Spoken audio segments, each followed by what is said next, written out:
Bismillahirrahmanirrahim. Alhamdulillahi Rabbil Alamin.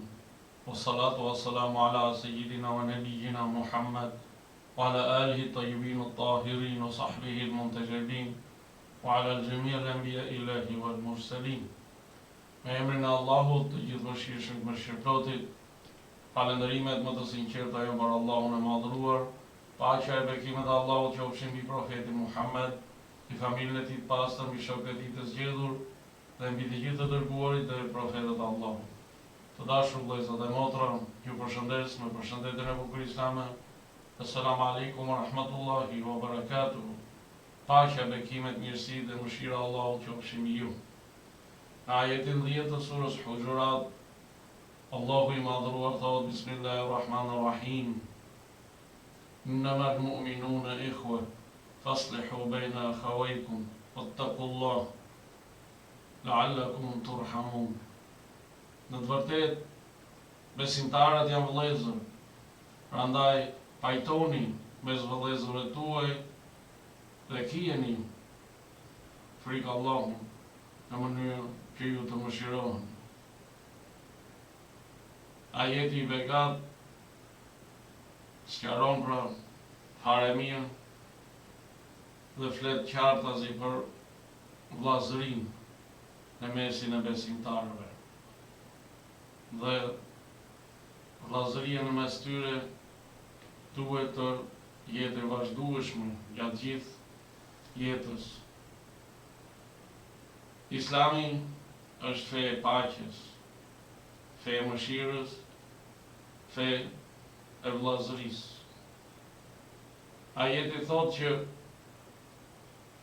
vllazëria sjell mëshirën e Allahut. Pajtimi mes vëllezërve sjell mëshirën e Allahut. Pra, kur në mesin e besimtarëve gjendet vllazëria, ata janë të mëshirueshëm inshallah tek Allahu fuqiplot. Nuk ka dyshim se dashuria e sinqertë sjell vllazëri të pastër, e cila e bën njeriu të lumtur në këtë botë. Sepse vëllezërit janë një stoli dhe ata janë pra mëshirë, mbrojtje për njëri tjetrin në kohë provash, në kohë vështirësish. Dhe është thënë një proverb arab, stolia e njeriut është te vëllezërit e tij të shumt. Mirëpo, dashuria e vërtet midis vëllezërve mund të përballet me disa prishës që e turbullojnë pastërtinë dhe kthjellësinë e saj dhe ja shuajnë dritën asaj dashurie, duke sjellë përçarje e largim, duke ndezur urrejtje armiqësi. Për këtë arsye është e domosdoshme që të kihet kujdes dhe të ruhemi nga pasojat e largimit dhe të zhdukjes së dashurisë në mesin tonë. Shumë njerëz ushtrojnë forma të ndryshme për prishjen e vllazërisë dhe për zhdukjen e dashurisë në mesin e njerëzve. Shpesh herë i largojnë me mjeshtri të tjerë nga vetja e tyre. Herë tjetër i largojnë duke e ndjerë këtë dhe herë tjetër pa e kuptuar. Derisa përfundojnë duke jetuar në vetmi shpirtërore që e shijojnë me hidhrim dhe hidhësi në këtë botë. Në të vërtetë, ajo që e prish dhe ndot frymën e vllazërisë është kur zemra ka urrejtje, ka smir dhe zili, të cilat ja hidhërojnë njeriu jetën në këtë botë. Për arsyeve të zhdukjes së dashurisë mes vëllezërve janë e para grindja mes tyre,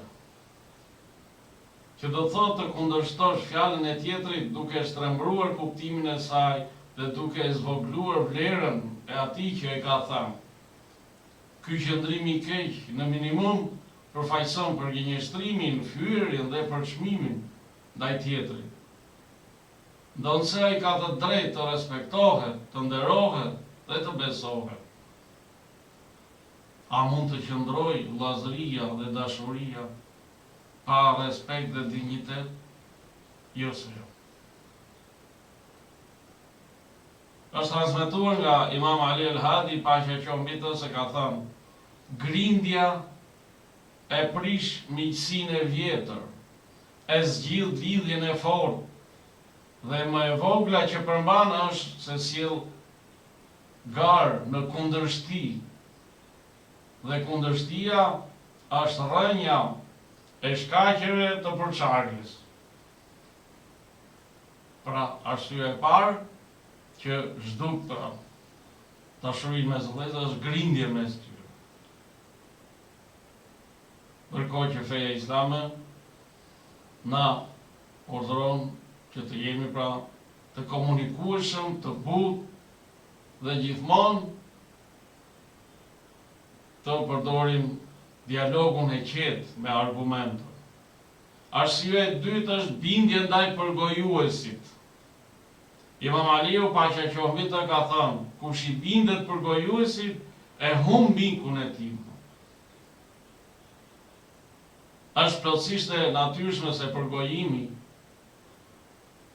çon në prishjen e dashurisë dhe në zhdukjen e saj ndërmjet dy palëve, dhe ai mbjell urrëtitjen në zemrën e secilit prej tyre, përmes shpifjeve të rreme, pas një bazë reale, në mënyrë që secili të mendojë se tjetri nuk e vlerëson, por vetëm për të rastit t'i bëjë keq. Kjo ndodh kur njeriu i përgjigjet dhe dëgjon përgojuesin e rrem që kërkon të fusë përçarje mes tyre. Por nëse ai vepron sipas parimeve të fesë së drejtë, nuk i beson fjalëve të tilla dhe i kundërshton, atëherë dashuria dhe vllazëria do të vazhdojnë me siguri në mesin e tyre.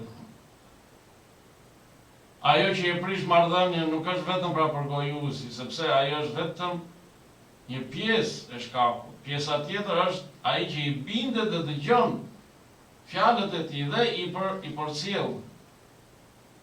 Po të mos dëgjohet përgojuesi, lidhja mes vëllezërve dhe dashuria nuk zhduket dhe lidhja nuk thyhet. Në këtë rast njeriu vihet në provë për të parë nivelin e vetëdijës tij. A është njeri i nxituar që dëgjon këto dhe gjykon mbi baza të dobta, apo është i matur, i kujdesshëm dhe i qetë, që ndjek rrugën e maturisë në të cilën pra gjendet shpëtimi. Për këtë Kurani i thot: Ja ayyuhalladhina amanu in ja'akum fasiqun bin-naba'in fatabayyanu an tusibu qauman bi jahalatin fatusbihu ala ma fa'altum nadimin. O ju që keni besuar, nëse ndonjë i pandershëm, i pandërgjegjshëm ju vjen në ndonjë lajm, verifikojeni, se mund të goditni dikën dhe do të pendoheni pas. Pra do të goditni dikën të pafajshëm. Kështu nga mëson pra Kurani që çdo gjë që dëgjojmë ta verifikojmë. Arsyeja e tretë është humbja ndjejës së respektit. Është transmetuar nga Imam Jafar Sadiq, paqja qoftë mbi të, ka thënë: mos e zhduk ndjejën e respektit midis teje dhe vllait tënd, por ruaj diçka për saj, sepse humbja e respektit është humbje e turpit, dhe ruajtja e respektit është ruajtje e dashurisë.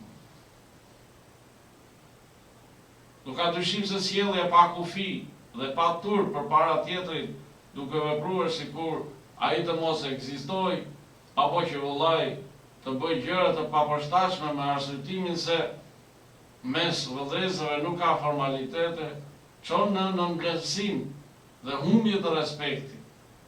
Një sjellje e tillë e bën njeriu të bjen nga sytë e vllajt të tij dhe të humb peshën dhe vlerën që kishte tek ai. Në këtë mënyrë dashuria mes tyre nuk mund të zgjas, sepse ajo bazohet në respektin e ndërsjellë. Nëse respekton tjetrin, do të respektojnë. Nëse njeriu e poshtron veten përmes mungesës së turpit, atëherë si mund të kërkojë që të tjerët ta nderojnë, kur ai vet nuk ka ruajtur asgjë që e ndihmon të mbajë personalitetin e tij të bukur dhe të respektuar? Arsyeja e katër e zhdukjes së mëshirës dhe me dashurisë, falem mes vëllezërve, është mungesa e drejtësisë dhe e mëshirës. Në hadithin e ardhur nga Imam Jafar Sadiq, paqja qoftë të thuhet, vëllazëria ndërmjet njerëzve ka nevojë për 3 gjëra: drejtësi të ndërsjellët, mëshirë ndaj njëri tjetrit dhe mungesë të smyrës. Nëse i zbatojnë këto, do të qëndrojnë të bashkuar, por nëse jo, do të ndahen dhe do të urrehen. Sa madhështor pra ky hadith Imam Sadiq alayhis salam. Na përcakton pra kriteret e vllazërisë së vërtet. Arsyeja e 5 është smira. Smira është një smundje rrezikshme morale.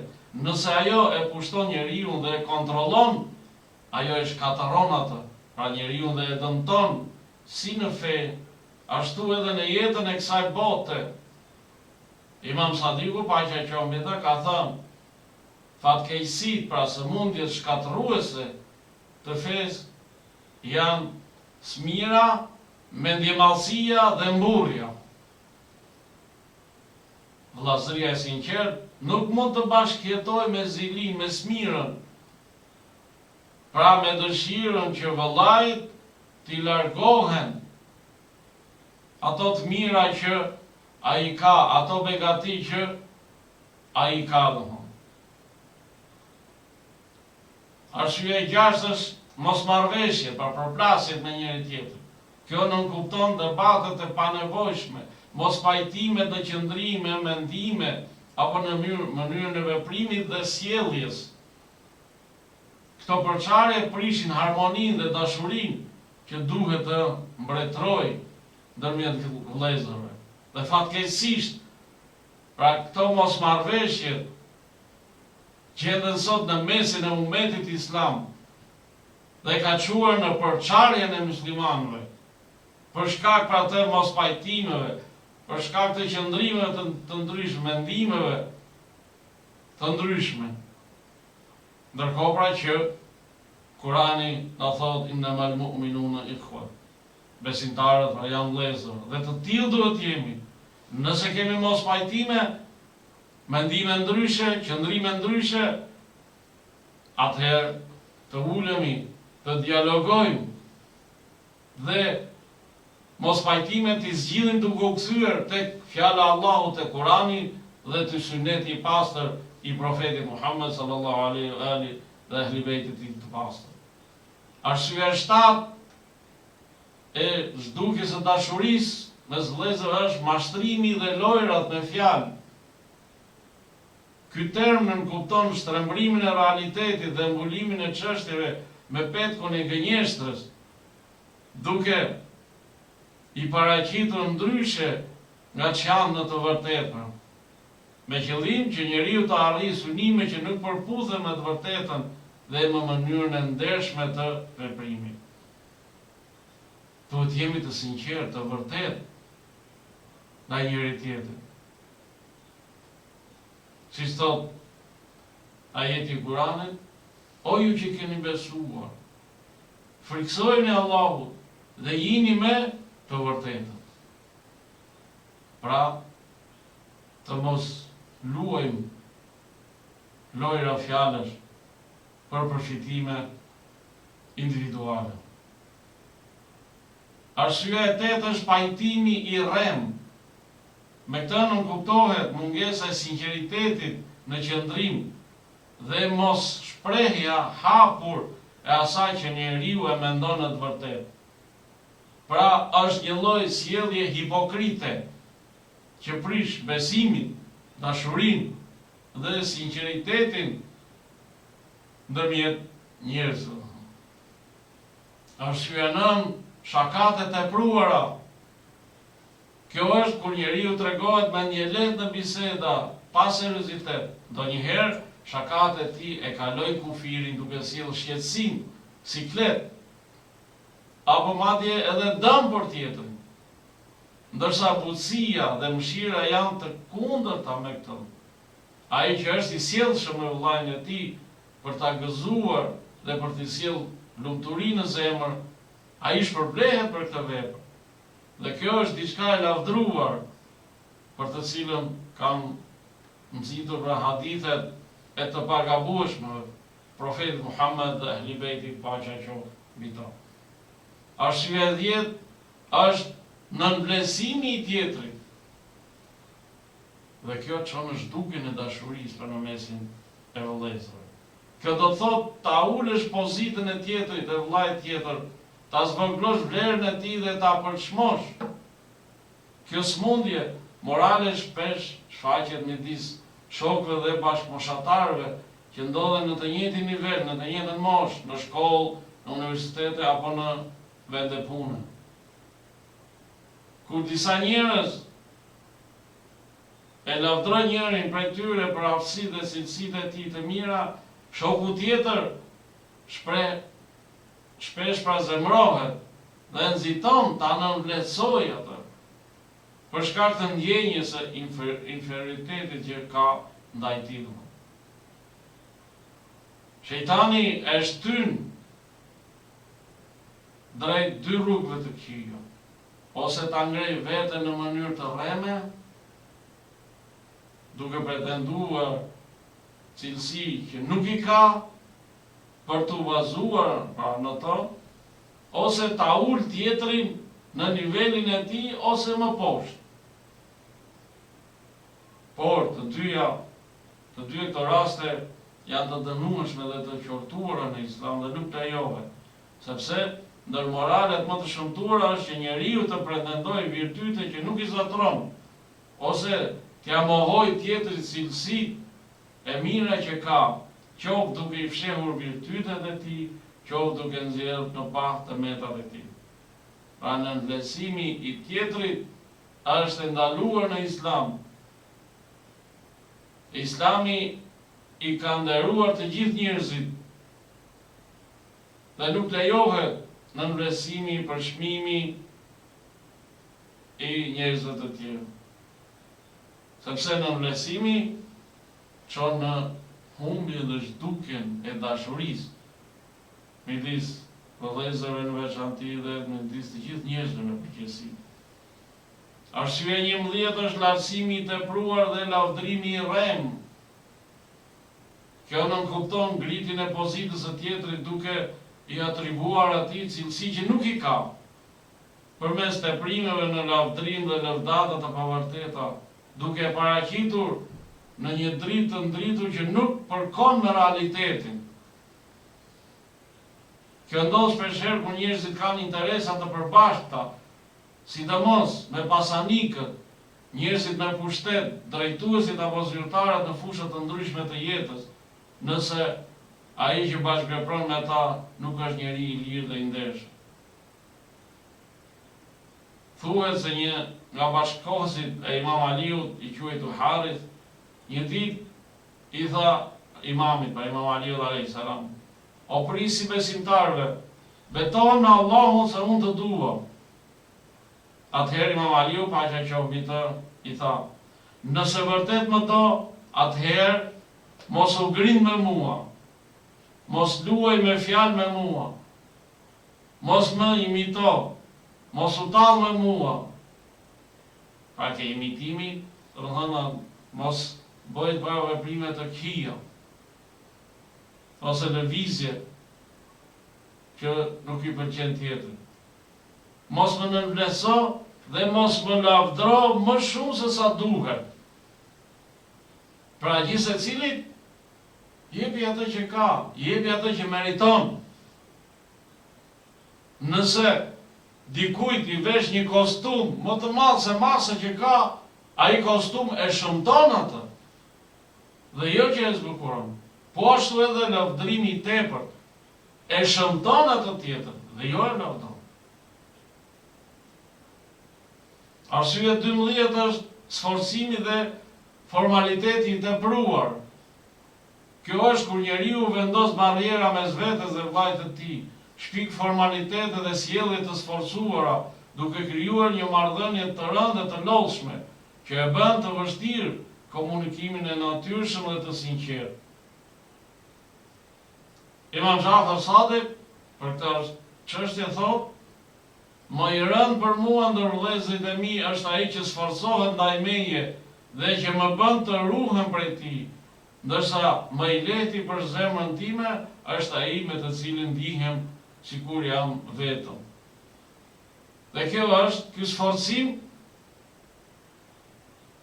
pra mund të shihet me raste të ndryshme që sot për ditëlindje apo për ftesa të ndryshme, kur s'ke mundësi, pse të sforcohesh të bësh një diçka. Allahu thotë që Allahu nuk e detyron njeriu, nuk e ngarkon më shumë se sa ka atë takatin e tij, fuqinë e tij. Pse të sforcohesh për të festuar një ditëlindje apo për të bërë një dasëm që thonë njerëzit që filani ka bërë dasëm, shkohen zhytesh në borxhe. Ose e fton një vllajën tënd për darkë dhe e sforcon, e sfilit veten dhe e vën në pozitë të vështirë, se nëse ai që ke thirrur nuk është në atë gjendje, edhe ai do të sforcohet. Me qëllim që mos të duket më poshtë se ti apo ftesa që i bërë. Arsyeja 13, ankesa dhe shprehjet e pakënaqësisë. Në një hadith nga Imam Sadiq a.s. thuhet, kur besimtari i thotë vëllait të tij uf, me përbuzje ose mos pëlqim, ai del nga miqësia, nga dashuria pra e besimtarëve. Kjo tregon se edhe shprehjet më të vogla të pakënaqësisë dhe përbuzjes ndaj vllajit tënd në fe janë të mjaftueshme për të dëmtuar lidhjen shpirtërore dhe dashurinë që duhet të mbizotrojnë mesin e besimtarëve. Transmetohet se Xhibrili a.s. zbriti te profeti Muhammed sallallahu alaihi wa ali dhe i tha: o Muhammed, Zoti yt thot, kush e poshtron robin tim besimtar, më ka shpallur luftë mua. Prandaj le të kemi kujdes me sjelljen ndaj të tjerëve. Sepse nëse mundohemi të poshtrojmë dikën, i kemi hapur luftë. Allahu fuqiplot. Dhe arsyeja e 14 dhe e fundit, prej arsyeve të shumta, është ndjekja e gabimeve dhe të metave të tjetrit. Imam Jafar Sadiq a.s. për këtë ka thënë: robi është më afër me kufrin, mosbesimin, kur vllazërohet me një tjetër për shkak të fesë, pastaj i ruan gabimet dhe rrëshqitjet e tij, që një ditë ta godas me to. Sa shumë pra janë njerëzit sot. Nga ajo që nga afërsia e tepër flasim me njëri tjetrin, hapen për shumë gjëra, por fatkeqësisht pra ka nga ata që i ruajnë disa të meta, disa gabime, rrëshqitje të tjetrit, që vi një ditë nëse prishet kjo miqësi, ta godas me to. Dhe kjo është një pabesi. Në një hadith tjetër thuhet: mos ju akuzoni besimtarët dhe mos ndiqni gabimet e tyre, sepse kush ndjek gabimin e besimtarit, Allahu i madhruar do të ndjek gabimin e tij, dhe kush e ndjek Allahu gabimin e tij, ai do ta turprojë në shtëpinë e vet, pra Allahu do ta turprojë pra në shtëpinë e vet. Atë që ndjek gabimet e tjetër dhe i përhap gabimet dhe të mëdha të tjera. Allahu na urdhëron që të mbulojmë të mëdhat e tjera me gabimet e tjera dhe jo t'i përhapim. Të dashur vëllezër dhe motra, këto ishin 14 arsye, prej arsye të shumta të prishjes së vëllazërisë dhe të humbjes së dashurisë mes vëllezërve. Sa e ashpër bëhet jeta kur shtëron burimi i vëllazërisë dhe thahet prurja e dashurisë për hir të Allahut. Ky qytetërim materialist që ka pushtuar njerëzit, lidhjet kanë filluar të dobësohen, afërsia të shkputet, madje ndonjëherë edhe të zhduket krejtësisht. Sa i madh është dallimi mes një shoqërie që mbulon dashuria, afërsia, miqësia dhe vëllazëria dhe një shoqërie ku vizatoron individualizmi dhe egoizmi. Në një hadith qudsi, Allahu i madhruar thot: dashuria ime është e detyrueshme për ata që e duan njëri tjetrin për hirin tim. Dashuria ime është e detyrueshme për ata që mbajnë lidhje mes tyre për hirin tim. Dashuria ime është e detyrueshme për ata që këshillojnë njëri tjetrin për hirin tim. Dashuria ime është e detyrueshme për ata që vizitojnë njëri tjetrin për hirin tim. Dhe dashuria ime është e detyrueshme për ata që japin dhe sakrifikojnë për njëri tjetrin për hirin tim. Të dashur vëllezër dhe motra, le të jemi vërtetues të ajetit 47 të surës Hijr, në të cilin Allahu i madhruar thot: "Wa naza'na ma fi sudurihim min ghillin ikhwanan ala sururin mutaqabilin." Dhe ne u kemi hequr nga zemrat e tyre urrëtitjen, ata do të jenë vëllezër të ulur përballë njëri tjetrit mbi ulse. Të jemi pra njerëz të pastër, pa urrëti në zemër, pa smir. Të jemi të sinqert me njëri tjetrin, të vërtet. Të jemi pra të dashur, të respektuar me njëri tjetrin. Allahu na fal, na mëshiroft. Allahu ju ruaj, ju begatoft, ju dhe familjet tuaja, kudo që t'jeni. Wassalamu alaikum wa rahmatullahi wa barakatuh.